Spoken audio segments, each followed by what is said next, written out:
चुड़ैल पार्ट 1।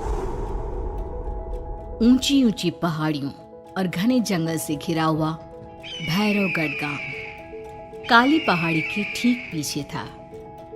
काली पहाड़ी यानी मौत का घर। भैरवगढ़ गांव तक पहुंचने का रास्ता बेहद दुर्गम था।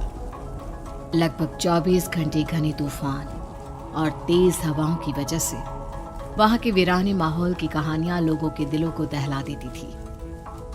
ऐसे बहुत कम लोग थे जो भैरवगढ़ गांव तक जाने की हिम्मत करते थे। लोगों का कहना था कि इस गांव के आसपास बुरी आत्माओं का साया मंडराता है। गांव के रहने वाले लोगों ने वैसे तो अपनी आंखों से किसी बुरी आत्मा या साये को नहीं देखा था, लेकिन गांव का बच्चा बच्चा इस बात को महसूस कर सकता था कि गांव के ऊपर कोई तो खौफनाक साया मंडरा रहा है। और उसकी वजह ये थी कि उस गांव में जैसे ही कोई लड़का 18 साल का होता, उसके 18वें जन्मदिन की रात ठीक 12 बजे अकस्मात उसकी मौत हो जाती। हर बार ये मौतें बड़े ही रहस्यमयी ढंग से होती और इस बार सरपंच सुमेर के बेटे को 18 साल होने में अब बस 15 दिन बाकी थे। अजी सुनते हैं, हमारा बेटा भी कुछ दिन बाद 18 साल का हो जाएगा। कहीं वो डायन उसे भी खा गई तो। कैसी बातें कर रही हो? जब वो इस गांव में ही नहीं है तो कोई भी डायन या बुरा साया उसका कैसे कुछ बिगाड़ सकता है? उसे कुछ नहीं होगा।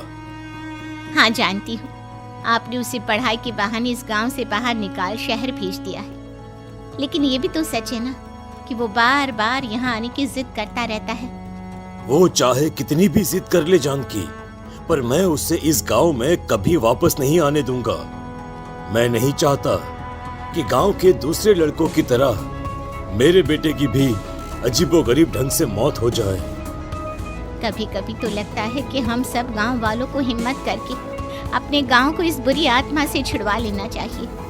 लेकिन कौन जानता है आखिर वो खतरनाक साया किसका है? वो काली आत्मा कौन है जो रातों रात हमारे गांव के लड़कों को निगल जाती है?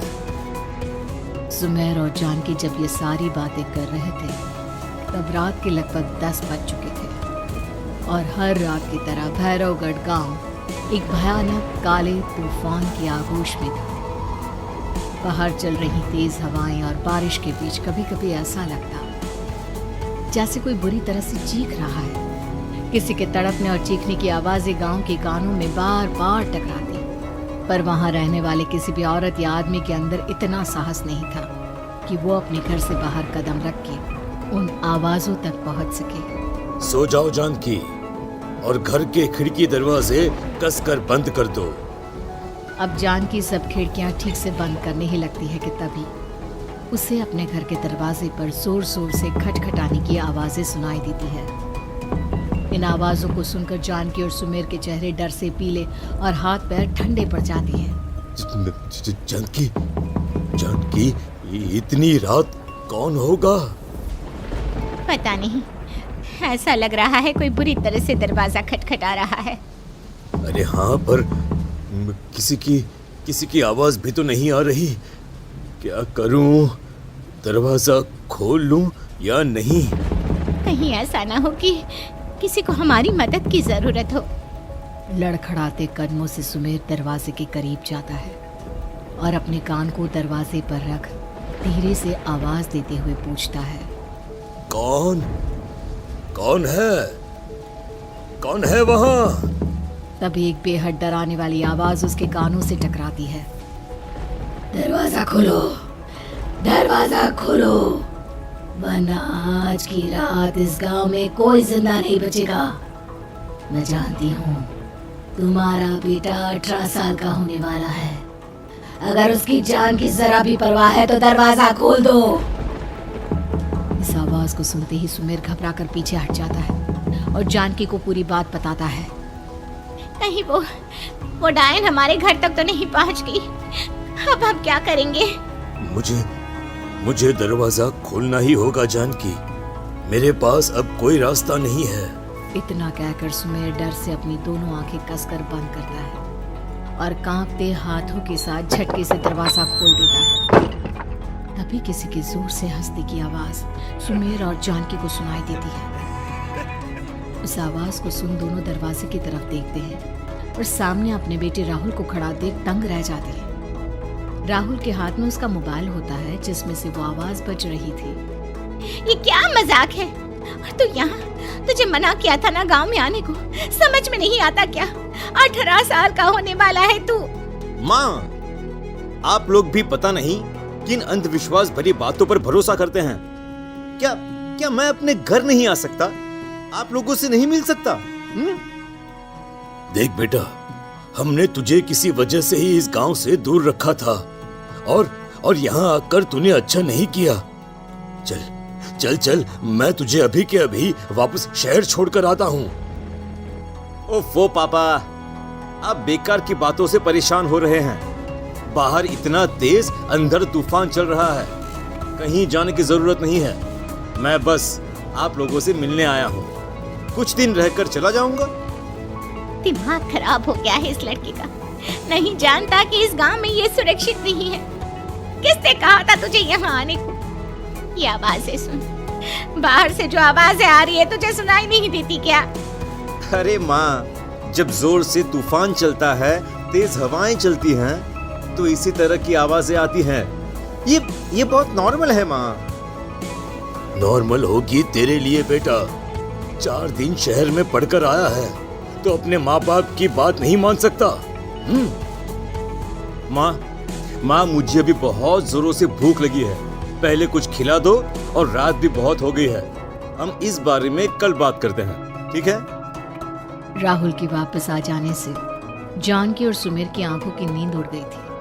खाना खाने के बाद राहुल तो अपने बिस्तर पर जाकर सो गया, लेकिन जानकी और सुमेर पूरी रात उसके कमरे के बाहर पहरेदारी करते रहे।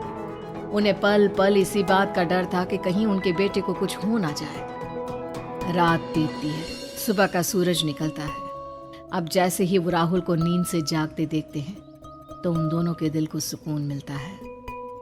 अरे माँ, पापा, आप अभी तक यहीं बैठे हैं? क्या पूरी रात सोए नहीं? जिनकी जवान बेटी की जान को खतरा हो, उन माँ बाप को नींद नहीं आती बेटा।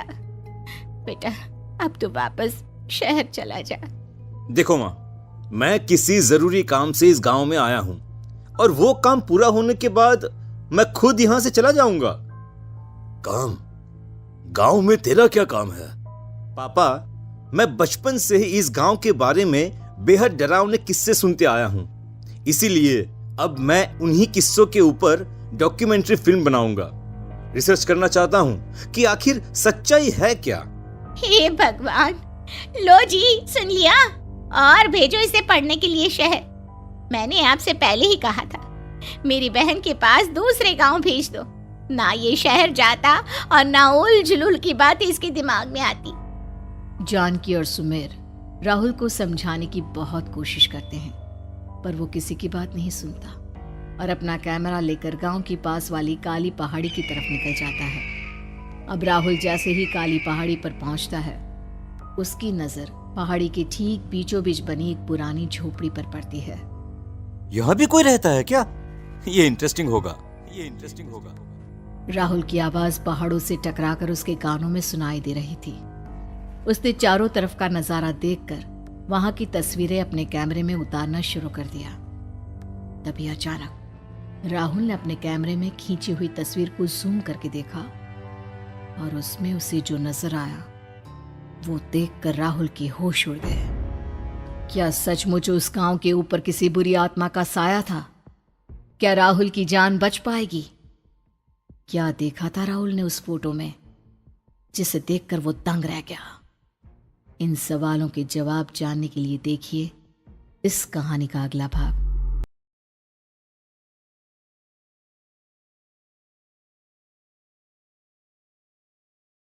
Like and subscribe.